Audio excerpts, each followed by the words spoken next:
Why did I succeed in my life? Because I'm entrepreneurial. Because except for the bit where you didn't.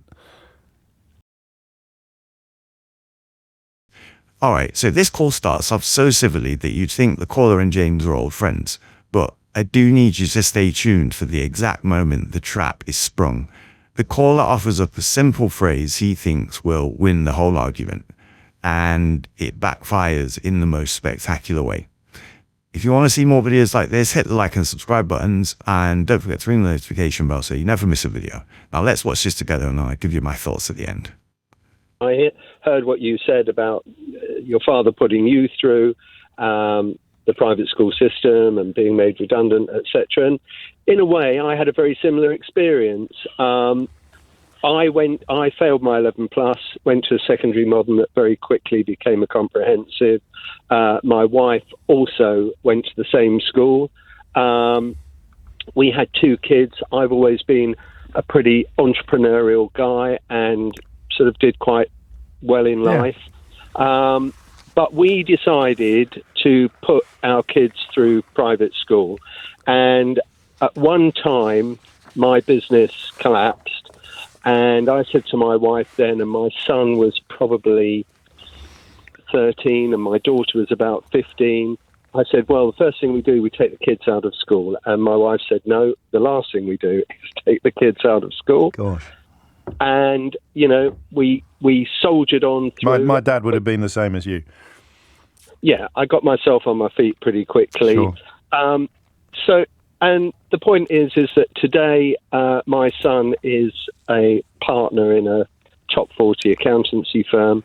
My daughter is a child psychologist. And that is all down to their education. And as for VAT on school fees, that is ridiculous because speaking from my own experience, I wasn't a burden on the state for education. I took my kids into the private system and therefore... Yeah, but that's it in a nutshell, Lawrence. Is speaking from your own experience, the suggestion that it should cost more is absurd. But what about the possibly millions of people in this country that would be accountants in top 40 firms if they'd had the education your son had? How can that possibly be fair? It's not fair, but life isn't fair. But the job of, you could argue, governments is to make it a bit fairer. You could argue that, but the reality I would argue that, actually. I think, But the reality is that you're not being realistic because, you know, why did I succeed in my life? Because I'm entrepreneurial, because except for the bit where you didn't. Yeah, you're right. But then again, I jumped back on the horse and did something else. And does that make you more valuable than a soldier or a nurse? Makes me no more valuable than anyone else. And then because you chose. Well, it is because you're talking about the money that you made. You chose a path where wealth accumulation was prioritized over fairness or altruism or other things. Actually, it wasn't. It wasn't. The only reason that I worked so bloody hard at the time... But this is where you make me uncomfortable, because there's so many people listening to this programme who work, to use your phrase, bloody hard, and will never achieve the sort of earnings that private education can allow. But they're not, they're not entrepreneurial. And by the same token, they're altruistic or vocational. But by the same token, I could have failed. I mean, I was lucky in that I didn't fail. Yeah, so you're talking about advantage and luck being handed on to your children. That's life. That's life, I'm afraid. Of course it is. And the role of a Labour government is to bring in some checks and balances for the greater good, rather than the benefit of children like ours. Well, if that's what you think, good luck to you. What do you think the role of a Labour government is?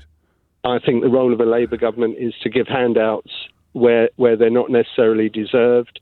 Have we got onto handouts? Okay, here's the thing. Because I am more successful than you, I can afford to pay the VAT, so your children can just go swing.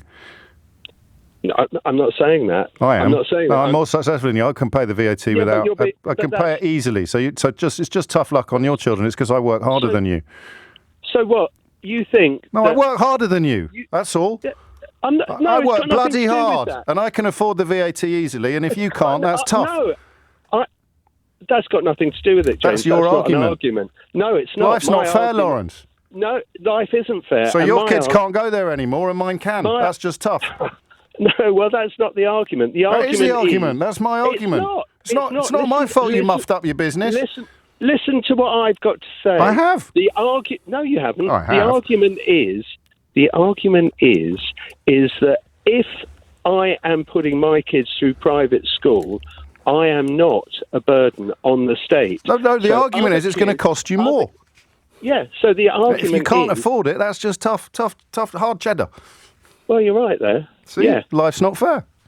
No, life but on this isn't occasion, fair. it's your children that suffer, not mine. That's fine. Good. So there you have it. And these calls always made me laugh. The guy walked in with what he thought was an impenetrable shield. The phrase, life isn't fair. He used it to justify a system where his kids get a massive life-altering advantage over millions of others. And he claimed his success was all down to him being entrepreneurial, yet casually mentions his own business collapsed and he had to be pushed by his wife to keep going.